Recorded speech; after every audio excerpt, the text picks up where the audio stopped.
hard about pulling this off in high school, I will say, is that high schoolers don't typically want to do stuff like this, right? But if you approach it the right way, I feel like it's a pretty quick buy-in, especially because it's the beginning of the year. You speak Spanish, right? Oh, you do? Oh, then just kidding. There you go. French, Spanish, German, and English. Yeah, some Korean. That's pretty cool. But I always let them know that, this is temporary, that this is how this class works, and if this isn't what they want to be a part of, I tell them there's no homework. So if they don't want to play in class, fine, get out. No homework. That this is how it works, and they have 3 weeks to pick another class or pick another language or just go to school altogether. Because we all teach this way, so they really can't go to another classroom and not do this, because we all teach this way. And it does get monotonous at times, but that's when I just make it funny and really crazy. Like I'll tell them to stand on the chair, touch their head with their knees, and spin, and then they're falling over. Okay, all you have to do is listen to what I tell you to do, and if you understand me, do it. And if not, I'll show you. Okay, levántate. Whoa. Siéntate. Levántate. Siéntate. Siéntate. Whoa. Levántate rápido. Siéntate despacio. Levántate. Siéntate. And after you've got it after a while, it's kind of when you give them the command and you wait to see if they do it. And then if they did it without you having to show them, then they know they've got it. Levántate. Salta. Para. Salta. Para. Siéntate. Levántate y salta. Salta, salta, salta, salta, salta, salta. Para. Gira. Para. Gira. Para. Salta. Para. Siéntate. Levántate. Salta. Muy bien, para. Gira. Bien, muy bien. Para. Baila.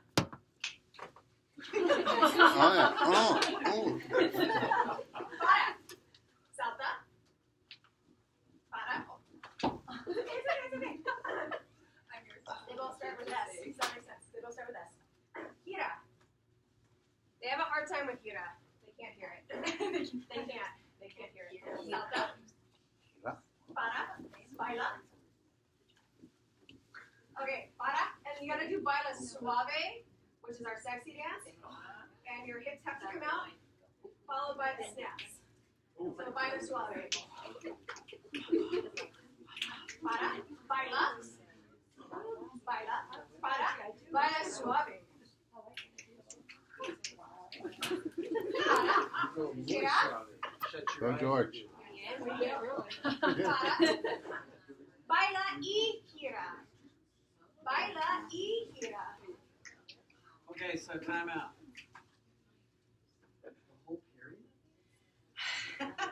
So basically how it works is I will only do like 3 to 4 new commands a day because that's already enough, and I went really fast with them. Like I wouldn't normally go that fast with a group.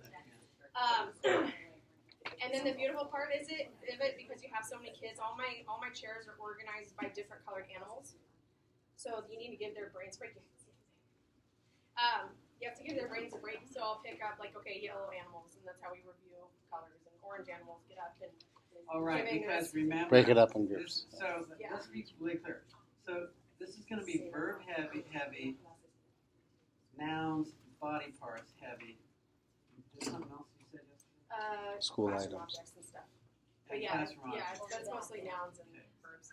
Now, is that 100% of what you do for the first 4 weeks? Pretty much. The only other thing that we do, like we'll switch it up. So when I feel like they're at a place that they've got it, there's always the kid that wants to show off. There's always like 5 of those kids. So that's when I take the volunteers to come up and I'll blindfold them. Oh, blindfold. Yeah, I brought my blindfolds. And this, if you buy actual blindfolds, they're like $1 gajillion. But if you take an old sheet and wash it and cut it up, and it works just as well. So I just watch these every week, and then they're good to go. And these are really effective because it helps me see like what still needs to be done, depending on what words that we've done. Because if the kids don't understand, then they'll just look around and copy. Can we see that? But if they're all the blindfold, I want to see Or they can just close kids their with the eyes. blindfold on. Yeah, but they open for the, their eyes. that's the cheating No, part. but I mean, Yeah. as adults here, we wouldn't open our Yeah. eyes. Oh, no. Adults don't Not sure cheat. about that. Adults cheat. What are you talking about? So how many do you blindfold? How many? All of them. Well, at the very end. No, for the beginning, I'd be like, okay, whoever feels comfortable and thinks they've got it, you want to come up, and I have coupons that I give out. It's like my crack candy. They come up, and I'll blindfold them, and I'll make them do the most ridiculous things ever. Totally doing that. It's really fun, and it's great when you finally blindfold the whole class. It's really great because you let them know that no one can see them but me. So if they mess up, I'm the only one that sees it. And I always tell them over and over again, it's not because you're not paying attention, it's because I haven't said the word enough. So if there's something that they're messing up on, I tell them that's my fault, and so they don't feel stupid if they mess up. Because they really struggle, and it's stuff that I never even thought about, but they always get feet and legs mixed up because they both start with PIE. They always get eyes and ears mixed up because they have practically the same letters for the most part. They can't hear hira, they can't hear point. Like they have a hard time with points, it's got the nye in there. So that helps me as well. It's also really great with the blindfolds that I was explaining to Roya earlier. Because when you have them all blindfolded, especially with the ones that you know that they've got, like Levantate and Siéntate, you can, before even the IEP or 504 information comes in, you can see real quick which kids have a processing problem. And no one else knows except me. And I'm like, okay, Haley's got an issue. She's my baby now. Got it. But it's not her fault, right? It's just, you can tell that there's a disconnect there because she still doesn't get it. Okay, I'm sorry if you guys are thinking about this question, but what do you know the word that you use, like levantate or levantense? I do it because when you do commands, you usually do it for just one person, and I'd rather them say levantate later than levantense. So do you ever throw them a curveball and just throw them levantense to see if You they can, figure and it out? they'll still get it. Okay. And you're one kid who will pick up on it, like, why is there a say at the end of it, not a tay? Oh, okay. Dave and I were talking back here about how we both say la clase se levanta. Third person. Just because that way it's more like a common. Yeah. Have you ever tried that? I've tried it before, because later in the year, when they're telling their stories to me or whatever, they'll say like, oh, yo fui a la tienda y mi amiga levántate. Like that's the thing, the mistake that'll come out of their mouth. But it takes 2 seconds, like, okay, time out. So yeah, that's just means get up, but kind of stuff like that. It means that. La clase se levanta es la vacuna. Yeah. No, it is not. You're like narrating what happened. Right. I just Yeah. tell them, I'm going to tell you what we're doing. La clase se levanta. This is because in French you can say on se lève and on s'assoit. Well, you get away with it in French. You can't get away with it in Spanish. Yeah. Well, you can if you say can't la get clase away se with it. levanta. Yeah, I know, but I mean, okay, so we all get to do what we want. This all gets I was just cleaned up. wondering if there was a I don't write switch it just because I and- don't. With the commands, like I want them to know. I Levantate. It's easier to break up levantate than to teach it again later. In my I opinion. have a suggestion. Then after doing that, you can do a story where se levanta, el niño se levanta Yeah. is written, so they can see it. That when It's you're always, I was just going to say Yeah. that, it always, all the grammar points like this, as long as what Tammy's doing is providing the core verb sound, gets cleaned up in the reading. And that's why I think it was important. Now, here's my conclusion. I can't do that the whole period. I can't do that for 4 weeks. So we're all different. The thing is, I really think we need to learn to hit the verbs harder than most of us probably do. I think Tammy and Elena, you just said something to me about how you're convinced. And, you know, when you convince yourself, because they're so strong in the verbs in March, I cannot say that my kids are strong in March on verbs. How do you assess that they're strong in verbs in March? Because it's almost like English. Ben, I have a thing. I was doing the same thing you're doing, 5 weeks of this, and you don't have to teach it to them later. They have body Well, parts, they have words, they have everything. Between Dave's thing and what you guys are saying here about TPR, it's just too much new information, but I think it's important. I guess if you could break it up, you know, you do do like yeah. yeah, I mean, it's not like a marathon CPR session. No. Like there's different things. There's a day where they get a turn and they all get their revenge on me, and the whole day they give me commands for the entire day, one at a time. They can do up to 3.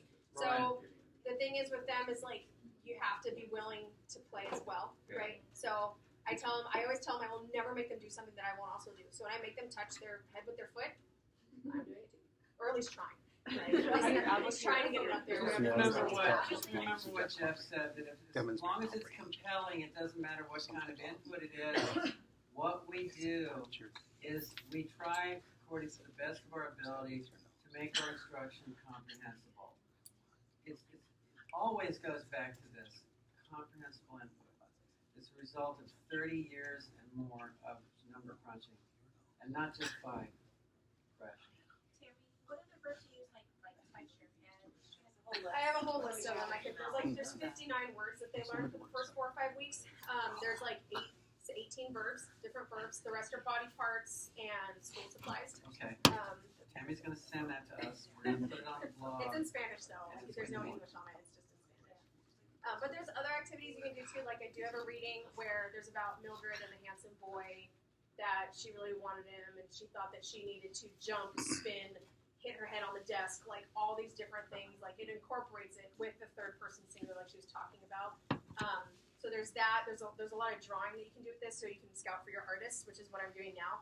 So for like their pop quiz, which they have pretty much every day, which is just coming in and doing, oh, what are we going to say? Draw me Baila. And so they have to draw it out. And so that takes a while for them to draw. So that's also a break as well. You have separate groups, and one thing that I do that's really fun to watch is I put them in groups of 3 or 4, and they get to give each other commands, and all the words are on the back of the wall, so that because otherwise I'll forget. There's 59 of them. Like I don't remember. I can't think that quickly.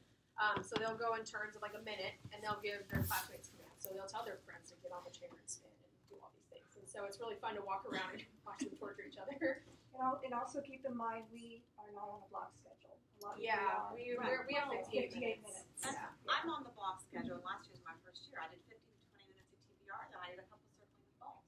Yeah, you just mix it. So it worked. Is that what you're going to say? Yeah, that's what I was going to say. Exactly. Yeah. It's not. Yeah, You can incorporate it. You don't have to do it the whole class period. So Tammy's going to write this all up for us, and we'll read it on the blog. Thank you, Tammy.